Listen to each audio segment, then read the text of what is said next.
Well, who's going to serve these families then? How can they be served? What's the alternative for them? There was none. Oh, and that's okay, heartbreaking. well, okay, then that's our job. Right. That we have to continue to do it.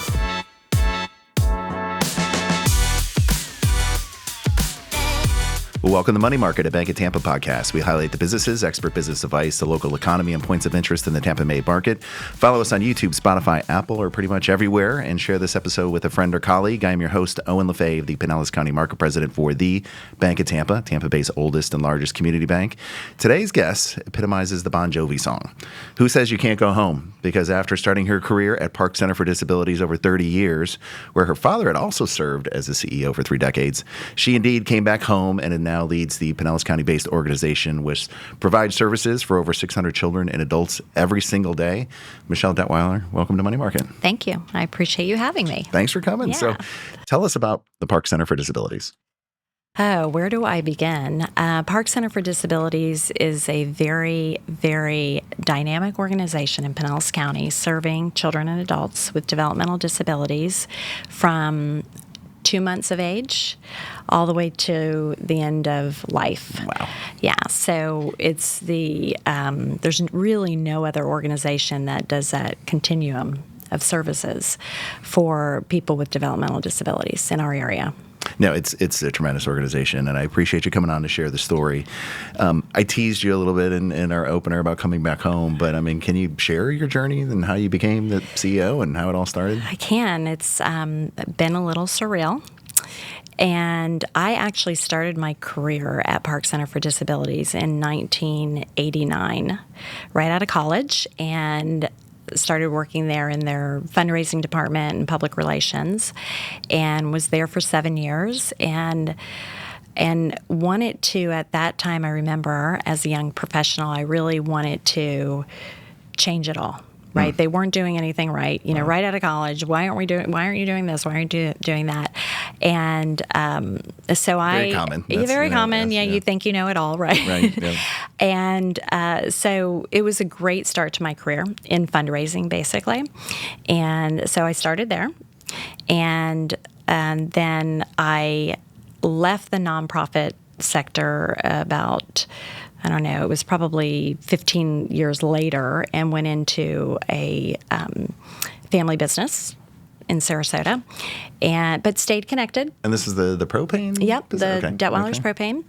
And that's another family-owned business from the same time, 70-some years, and stayed connected to PARC Center for Disabilities and served on their board over the years and tried to support their mission.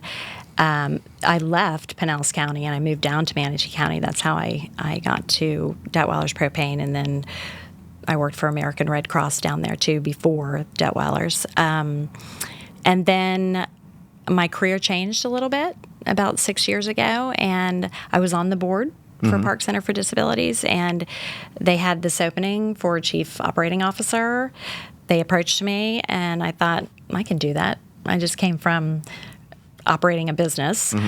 And so that's how I came back to the organization. Had no goals to do that, I have to tell you. Yeah. But then 3 years ago, the CEO retired, and I applied for that job, and here I am. Wow. So was there a thought at the time that she was kind of grooming you, or knowing that she was going to step aside? So I've known Karen Higgins for 30 years. And she said to me, hey, you know, this I think we should do. But it wasn't talked about a lot. And I really didn't have that aspiration, to be honest with you. I loved being COO. I was in the weeds. I know every part of that organization, and I love that. And so when she decided to retire, the board came to me and said, you know, what do you think? And it went from there. And you stepped up. I stepped up. Yes, I here stepped you up. are. Here I am. So how would you say that that journey and your both professional and personal experiences to start there, years ago and then come back, has impacted your vision for PARC? Because I've been involved with the organization for really my entire life, I've seen a lot of changes. I've seen a lot of different leadership styles coming in and out of the organization. And so I think that the timing is perfect because here we have an organization has a lot of history. We have a lot of real estate. Those buildings have been there a very, very long time. And I believe things happen for a reason. And somehow or another, I'm here to make sure that this organization continues on for another 70 years. And my experience with real estate, with buildings, facilities, fleets of vehicles, just everything that it takes to run a business, because it is a business, and a lot of people don't think like that, but we are a business. When I came in 6 years ago, I thought, oh dear, we have a lot of work to do. And that work has started and it continues, and it's quite a bit, as I know you've seen visiting our campus. It's amazing, and a lot goes on. And stepping into that role that your father once had. I mean, you mentioned surreal to kind of start with, kind of coming back. Yeah. How was that? I mean, being in the same office. Yes. That it has been very surreal and very emotional for me as a professional and on a personal basis, because my father was a very dynamic and very charismatic person. And when he was actually the first president and CEO of the organization. And during that time, back in the 60s and 70s and early 80s, there were so many, I mean, it's not like it is today, treating people with disabilities.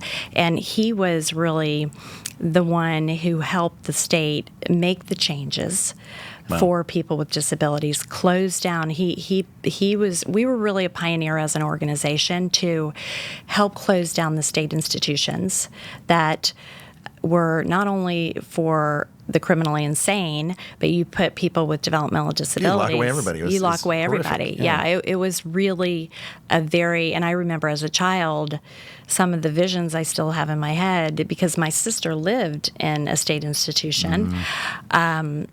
It was not a good time in our country for that. And with the whole Rose Kennedy history saying to her son, we've got to change this, it was a very exciting time for this industry. So when I look at it and I think about the impact that he has had as an individual on so many lives, and I never really even realized it until I was an adult, and really actually until he passed. But it's been quite the journey. I bet. Quite the journey. What would you say in terms of his leadership style have you adopted and incorporated into your own? So my father, there's 5 children in my family, and I was very, very close with my father, and we were very similar. And he always... Were you the favorite? I wouldn't say I was the favorite. He didn't have a favorite. That's what all parents say. Yeah, but we were very close. We thought the same. You know, as an adult, I just remember we were always on the same kind of wavelength. But he was the type of person that you get it done. Okay. Get it done, and that's what I learned from him. Just get it done. What are we waiting for? Right. And one big thing that he taught me is to keep my big mouth shut. and that I have carried that. No, I really don't. But I have carried that, and silence is very powerful, it is very helpful in business when you're in situations that you need to navigate. And I think that those two things, get it done, make it happen. Make it happen, Michelle, and keep your big mouth shut. Is there a good example? And I'll share an example from my career, and I learned that early on too. And I learned just by watching someone else. But I had a very intimidating credit officer. He went to UF, was a lineman for UF, so probably was 6'4", and was just big guy. Very, very kind once she got to know him, but just very intimidating, very quiet, and learned the power of silence. And he had these big Coke bottle glasses, and so his eyes were just magnified. And because of that silence, it gave people just wanted to talk to fill the void. And I would watch other loan officers present their credit and just melt down and just start saying just crazy stuff. Yeah. I just learned I'm going to shut my mouth and sit here. We're going to stare at each other. Yeah. And I've carried that through other conversations through my career. It's been invaluable. But do you have a specific example? Oh, so many. I really don't have a specific. I use that every day. And, when you're dealing with a lot of emotional people and passionate people and leaders, listening is so important. And I think I have mastered that. Hopefully people think that. I think you have. So your family's got a deep connection. Like I mentioned, your father, you mentioned your sister. Yes. Having a sister there, I mean, how do you feel that influences your decision-making in the organization? I think as a whole, it's all about humanity, right? It gives me leverage because I understand. I am a family member. I'm not only the president and CEO, but when we have decisions to make, whether it's we should close this group home down because we're losing $200,000 a year, and I think about it and I think, really? Well, who's going to tell the families that have been with us for 30 years that we can't have their son live with us anymore? That is my perspective. I'm very mission driven. My decisions, I believe in our CFO, Mark Kavanaugh, sometimes looks at me like, you're killing me, right? But I believe that if you're doing the right things and it's all about humanity, it works out, and it does. It does. We've been very fortunate. And funding is difficult. But having my sister live there and understanding the challenges it is for families who have children or loved ones with developmental disabilities, it's always the first thing in my mind when we're talking about business decisions. Sure, and personal, and I'm able to ask those important questions. Well, who's going to say that? And there's got to be a way, right? We just have to find out the way, and that's my job, to find the way. And I'll bring a little bit of levity, and I'm sorry, it's my personality, but every time, so Tim Mann is, your account officer here at the bank, and every time he mentions I talk to Mark, I always say, Mark from PARC. Yeah. It always reminds like Mark from New York, Mark from PARC. Yeah. But Mark does a fantastic job. Yeah, and he's amazing. He is. Yeah. He's great. So he's a great partner. Truly an asset. Yeah. How do you mention it a little bit, but how do you navigate? It has to be so emotional. Incredibly emotional, but with the professional side of things. I mean, closing a group home. I mean, how do you balance that? What is the thought process, the analysis? Here's my thought process. If somebody is doing it and doing it better than us, why are we doing it? And it's not competition. And that's another view that I have. There is no competition here. We're all doing the same thing. And who does it best in what areas? There's so many areas, from early childhood intervention to employment to residential. We've discontinued one program in the last 6 years, and that was supported living, where we support people living independently. But we were not the premier organization doing that, and it was very small, a small program, and it wasn't cost effective. So the questions are, can these people be served? And if they can, then why are we doing it? That's how I look at it.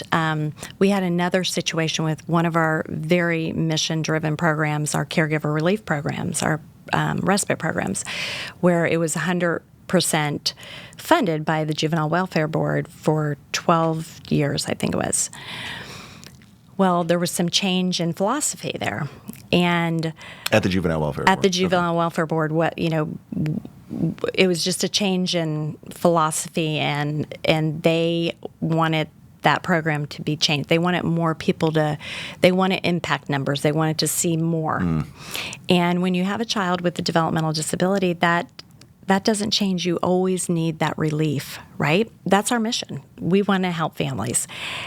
So it was a very difficult decision, but so we lost that funding, and the board decided we have to keep that program because these families have to be served. It's a balancing act, and I said to the JWB, I said, well, who's going to serve these families then? How can they be served? What's the alternative for them? There was none. Oh, and that's okay, well, okay, then that's our job. Right. That we have to continue to do it. Which then requires additional fundraising. Yeah. So those are the constant balancing acts that we do every single day when it comes to our programming and the funding, lack thereof funding, which is why fundraising is so important. So that nonprofit world has gone, I think, dramatically towards, and I guess anything, you need to be able to justify why am I giving you money? Why is the state? Why is a donor? Everybody wants to see the impact, the metrics, the numbers. Right. How much has that impacted your business outside of that example? Are there other areas that? So, how do you measure your, I guess, success, for lack of a better word? Right. We have very different ways, depending on the program, to measure our success. But remember, we're service. So we're not we do count. We look at people's health. We look at their lifestyles. Has it improved? Have they been able to grow as an individual? It's very hard to measure what we do because it is really service-driven. Yeah, I can imagine. And it's ongoing service.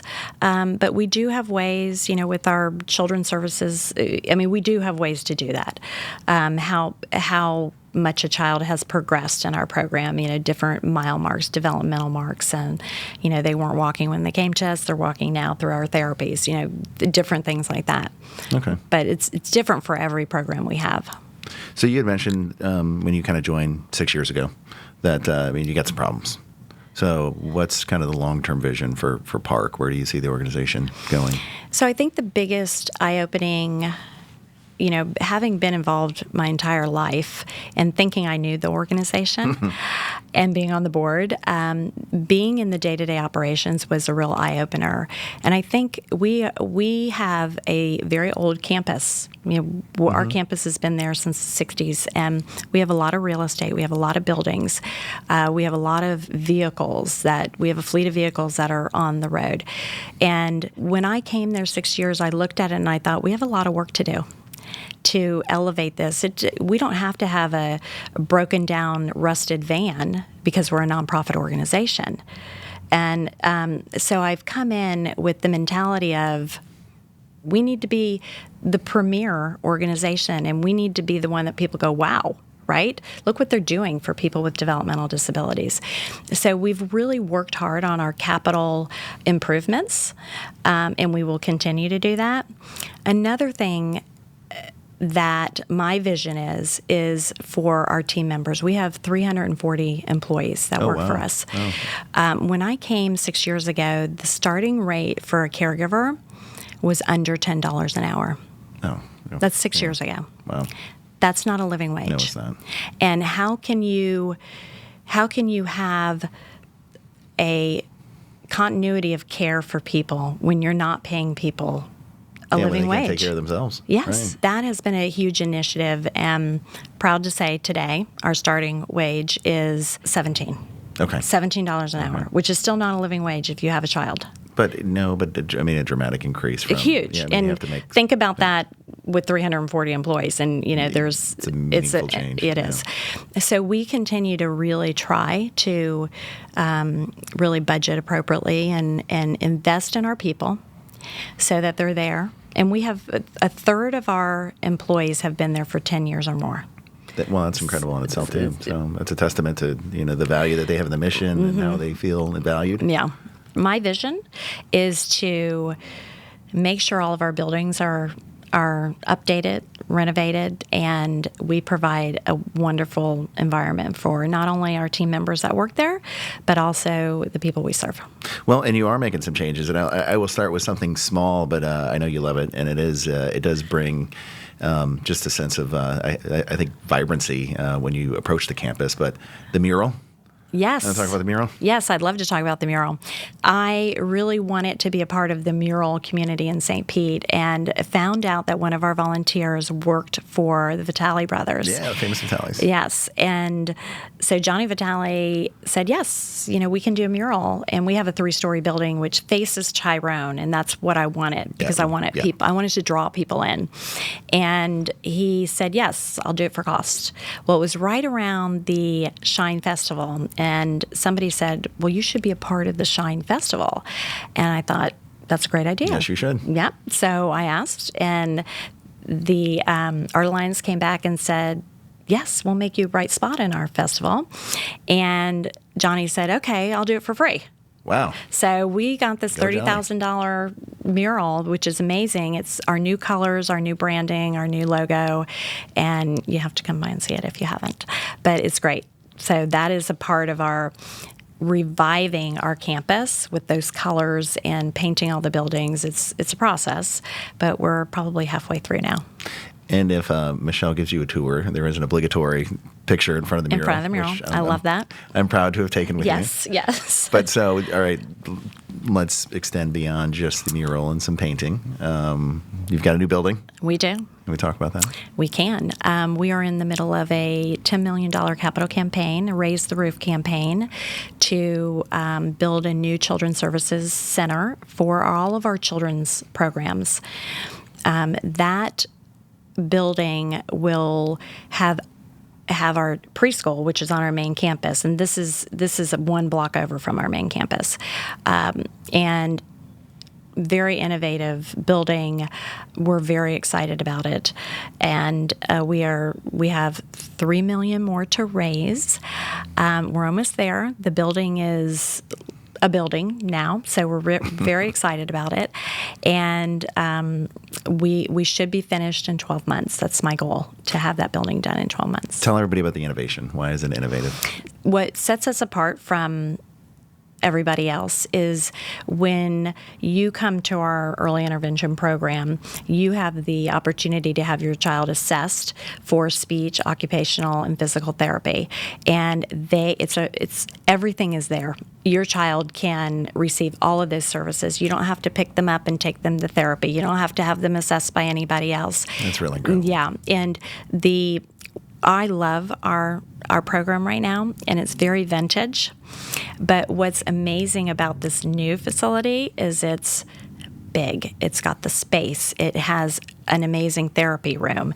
Everything is designed for the children to learn. Everything they touch, it has to do with their development, the playgrounds, the walls, everything. It will be able to serve a lot better. I mean, we're in these we are grandfathered in. I mean, we've been there so long that we are grandfathered in, and our classrooms are small, and it's very difficult to do what we do in the space that we have.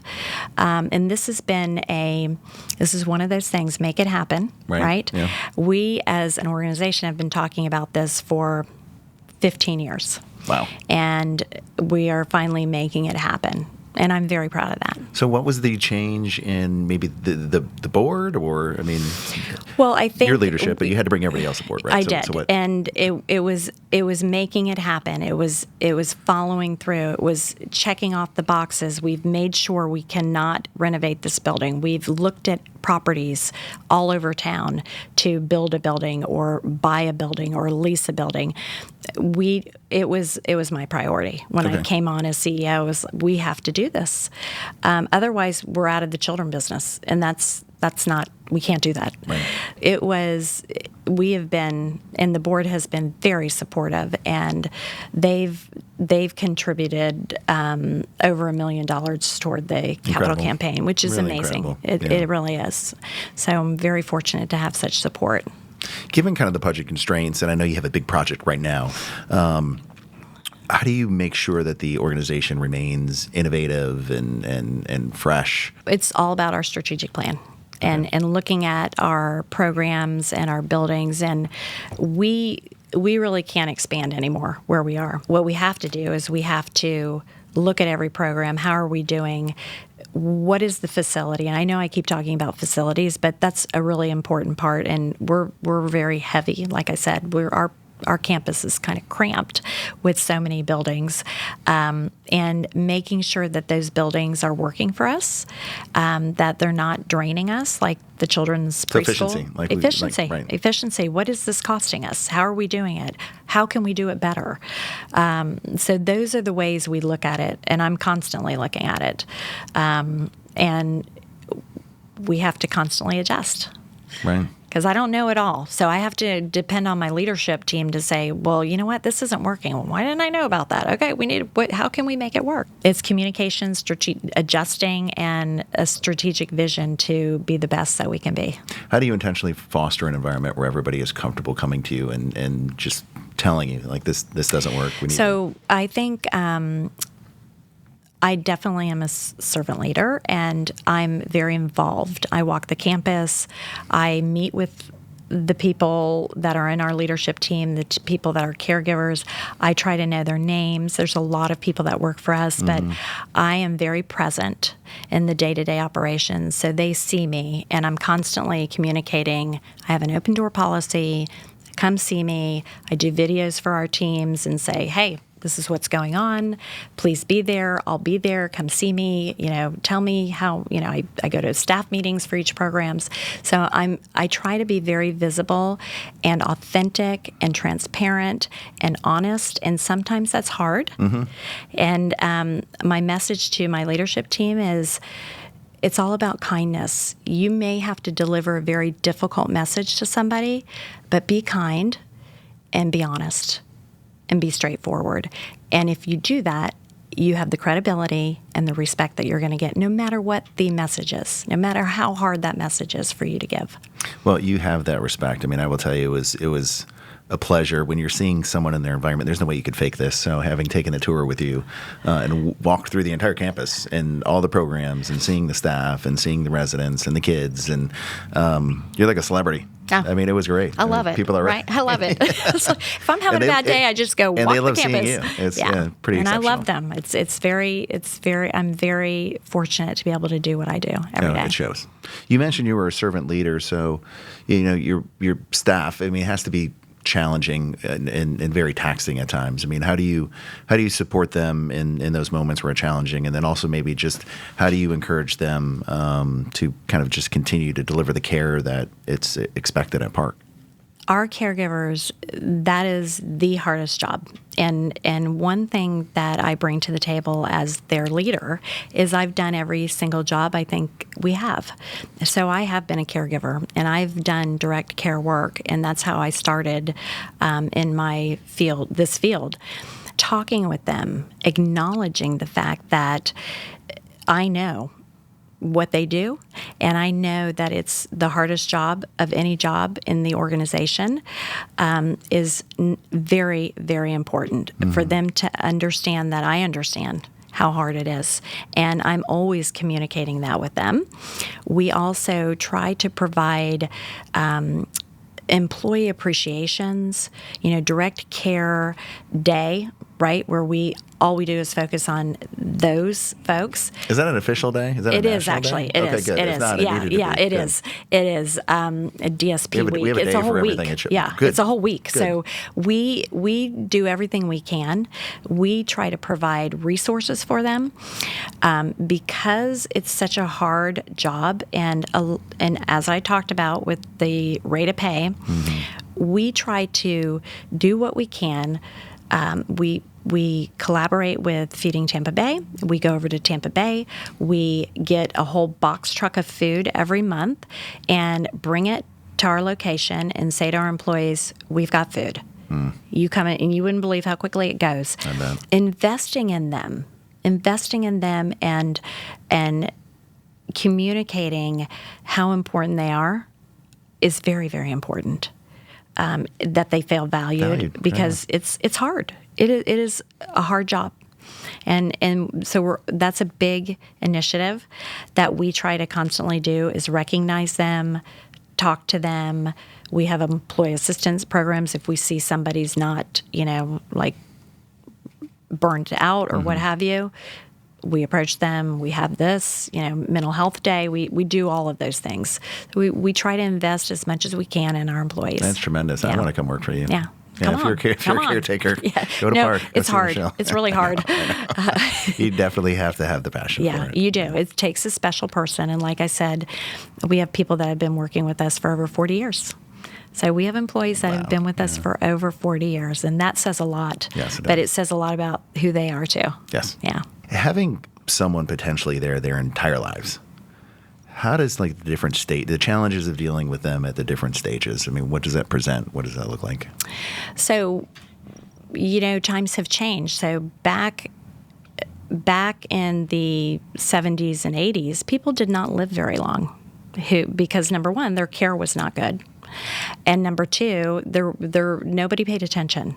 And that's one of my things too, is people who have disabilities in general are not visible to most people because we are raised to not stare. Mm-hmm. We are raised as a society to turn away and think about how lonely that is. Yeah. As an individual with it being different, whatever that is. And one of my things is we need to make this population visible because they have so much to offer us and we have so much to learn. And they're living longer, right? People with disabilities are living longer. We have people that have lived into their late 80s. Mm. You never heard that before. Mm. That has been a challenge for us to make those adjustments in our programming because, well, how did this happen? Now we're taking care of the people with dementia on top of developmental disabilities. I mean, it's been a constant shift in making sure that their needs are met at each stage of their life. So what would you say today? What are there stigmas surrounding people with disabilities? People are afraid of them. I've had people say to me, oh no, I don't want to come for a tour, I'm afraid. It's not something I'm comfortable with. I've never been exposed to somebody with a disability. But it's just because of their discomfort. It is their discomfort. Okay. And I think it is not afraid society. of their safety. They're just, I don't know. Yeah. I don't want to be uncomfortable. Well, Maybe that too. You did have, and I forget, he was such a sweet guy, but big guy, who wanted to show me his artwork. Alex. Yes. And Alex was he's great. kind of, he's big. He's big. Yeah. Alex just grabbed me and he's like, we're looking at my artwork. Yeah. And I'm like, Alex, I'm going that way. And he's like, you're coming with me. Yeah. I was like, okay. He was very sweet though. I'm like, okay, let's look at the artwork, Alex. Yeah. So I think it's just fear and comfort. Uncomfortable being around something different. And that's human nature. It is. It's our job to alleviate that and educate people and bring them out to see it. That's the thing. That's why I said, come see me. The choir. Yeah. Oh, the My choir. favorite. Yes. They're amazing. Share the choir a little bit. So we have an amazing choir that sings. We have a jingle. So they sing our jingle. They sing lots of different. Do you want to sing the jingle for us? No, I do not. You don't want me to sing the jingle. So they perform regularly at our events out in the community, and it's a wonderful, inspiring group of folks that are living their best life, performing and doing their thing. So in that setting, I'm sure families come in and see it. Mm-hmm. How do you engage with the families? How does the organization engage with the families? So funny, I was walking out of one of our programs yesterday, and this man, it was later in the day, and he was bringing his grandson in. I had never seen him before. Charming man. And I said to him, hi, I'm Michelle Detweiler. I'm the president and CEO. And he went, you are? He goes, really? And I said, yes. He goes, well, I'm his grandfather. And we started talking. And I said, well, it's so nice to meet you. And thank you for entrusting your grandchild with us. And he's like, oh, this is great. It was nice. Thank you for what you're doing. Thank you for what you're doing. Then I saw him at an event last night for our participants. And he was there. And I went, hey, we know each other. And then I met his wife and his daughter, who's the mother of the child that comes to us. And so it's the relationships. I try to call our families and say, hey, how are we doing? Are we doing okay? And I get a lot of calls from family members. Tell you everything in life. I mean, it comes up in day-to-day conversation, but countless times in the podcast, we talk about relationships and communication and really, I guess, emotional intelligence is kind of the bottom line. It is. And it's so important, especially in what I do. You have to have those relationships, and people have to feel comfortable to pick up the phone and call you. Yes. So what also has come up recently is just multi-generational businesses. Now, a little difference in the sense that, private businesses where it's the next generation is taking over. You're unique in the sense that you're both a nonprofit, but also a little bit of a hybrid because you're fulfilling the same role that your dad did.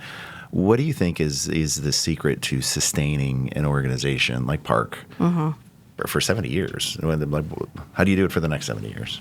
I think it's all about generations, like you said, and the relationships. When I think about some of the relationships that I've rekindled since I've been in the position I've been in with people who have supported our organization, honestly, from the very beginning, and those families, there's generations there, and trying to engage the second generation and the third generation, bring them out, show them what we're doing, show them what their grandparents have been involved in, show them what their parents have been involved in.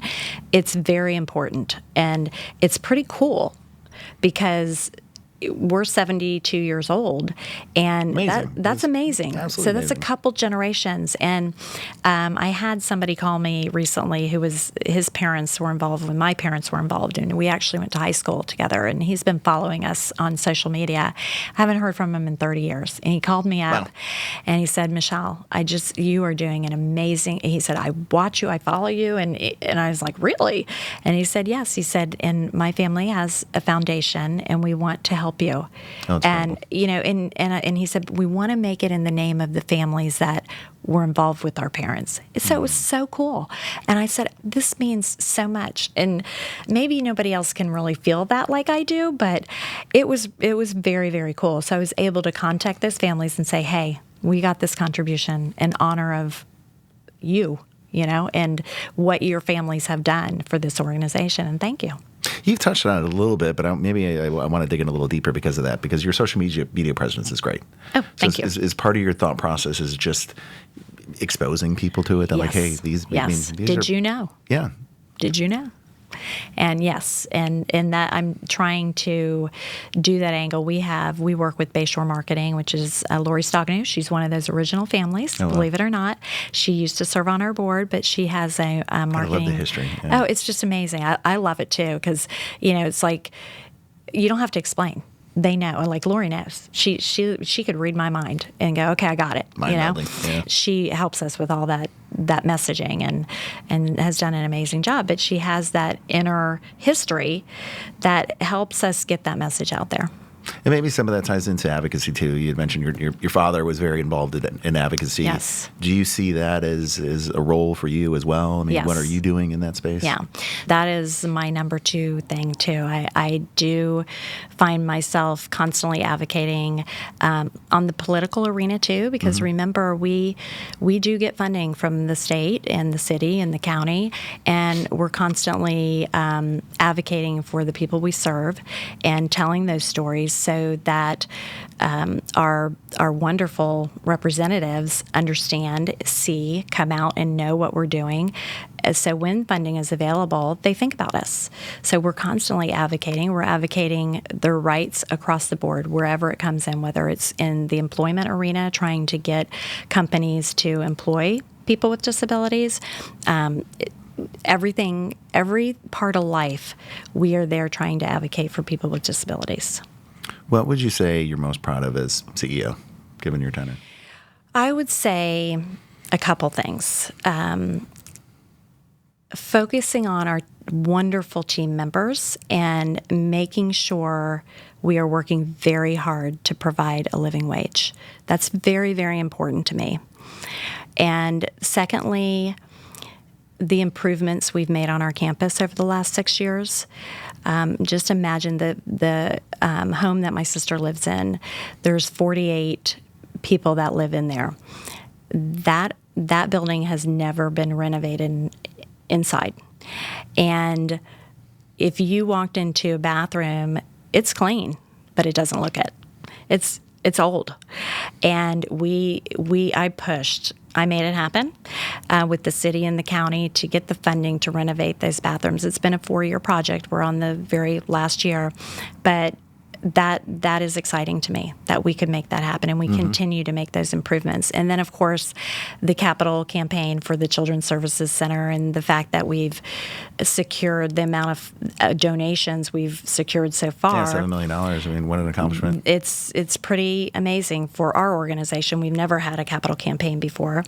Oh, wow, that was very first. Yeah, oh, very wow, first. Wow. And Tom and Mary James are great friends with our organization, and Tom has helped me tremendously navigate that whole process and financially support it. But having that Children's Services Center start and will be completed, hopefully, by the time I'm done.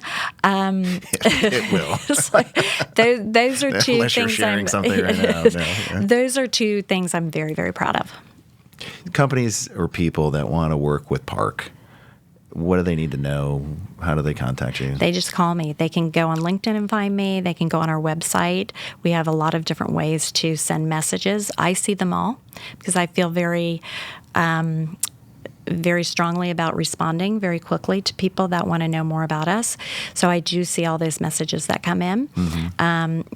Give me a call.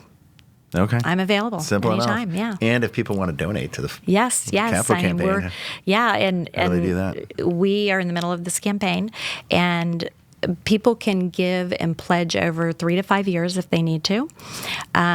We take everything: appreciated stocks, donor advised funds, your required distribution from your IRA. We work with your accountants, your trust officers, whatever. We're very easy to give to. I love it. We're very easy. Anything else you want people to know about PARC or you before we wrap it up? I would love for everybody to come see us. And like the experience you had, give me an hour of your time and let me show you what we're doing for our community. And that way you can tell other people. And that's what I want. I want people to talk about us. I want people to know we're there and to help us in any way they can. It is a life-changing experience, so I urge and encourage everybody to do just that. Thank you. So, I appreciate your support. Oh, absolutely. Yeah. Michelle, thank you for coming on Money Market. Thank you so much. I appreciate being here. If you have a question or future show idea or would like to be a sponsor, you can send us a message at moneymarket@bankoftampa.com or find us on LinkedIn, X, Facebook, and on Instagram at Bank of Tampa and online at bankoftampa.com. Thanks for tuning in. Thanks for subscribing, and we'll see you around in the Money Market.